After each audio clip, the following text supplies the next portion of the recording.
Bagaimana dinyatakan pada awal Injil yang dibacakan hari ini, mengasihi sampai akhir, mengasihi sampai sehabis-habisnya. Saudari-saudaraku yang terkasih, ketika renungan saya sampai di sini, saya ingat lagi akan satu batu relief yang dapat kita temukan di Candi Borobudur. Pada batu relief itu tergambar seorang yang sedang berdiri agak bongkok dan di depannya ada 4 binatang. Kera yang membawa pisang, berang-berang yang membawa ikan, serigala yang membawa mangkok berisi air susu, dan kelinci yang tidak membawa apa-apa. Di balik relief itu ada kisah mengenai seorang yang ingin mencapai kesempurnaan hidup. Di dalam pencariannya, ia berubah menjadi kelinci. Dan di dalam pengembaraan, dia berjumpa dengan 3 teman, ketiga binatang tadi. Pada suatu titik, keempat binatang itu berjumpa dengan seorang pengembara yang tampak lelah, letih, dan lesu. Keempat binatang itu berhenti dan satu persatu berkata. Yang pertama, kera yang membawa pisang.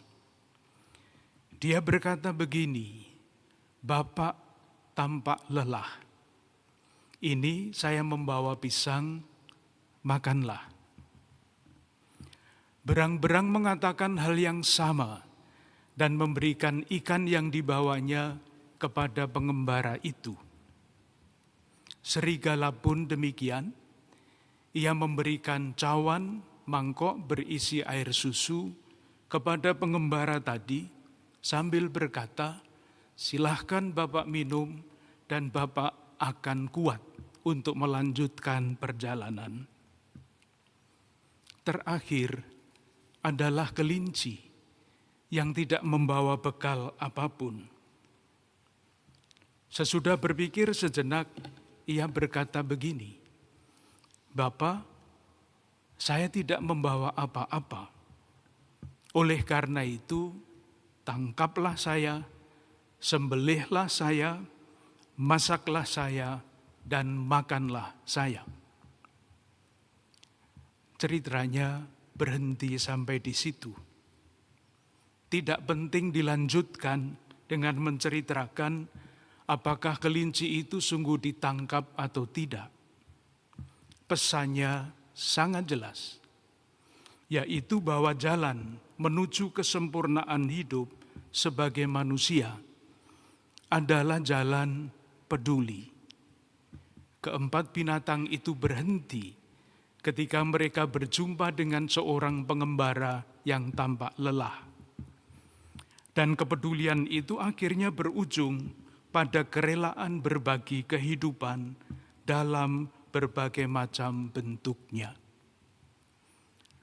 Saudari-saudaraku yang terkasih, itu tadi hanyalah dongeng.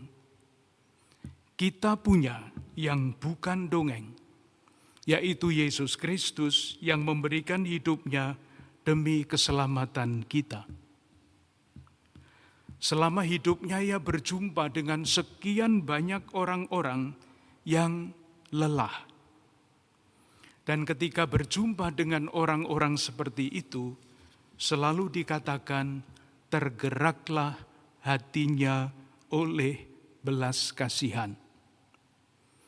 Kepada mereka-mereka yang lelah itu, ia berkata, "Marilah kepadaku semua yang lelah, letih, lesu, dan berbeban berat.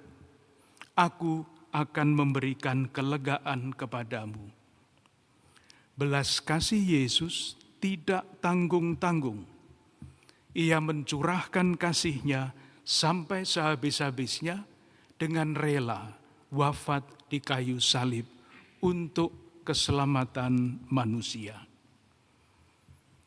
Saudari-saudaraku yang terkasih, pada segala zaman dan setiap waktu, juga pada zaman kita sekarang ini, kita banyak berjumpa dengan saudari-saudara kita yang lelah. Atau bahkan mungkin kita sendiri dalam kadar tertentu juga merasakan kelelahan itu.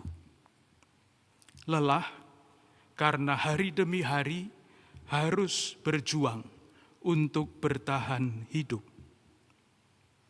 Lelah karena selalu dikalahkan di dalam usaha untuk menerima keadilan. Lelah karena harus menghadapi wabah corona, virus corona 19 dengan akibat-akibatnya yang sangat luas. Lelah karena kita merasa bahwa kejahatan tampaknya lebih kuat daripada kebaikan. Kebohongan tampaknya lebih kuat, lebih berkuasa daripada kebenaran. Saudari-saudaraku yang terkasih, marilah di dalam keadaan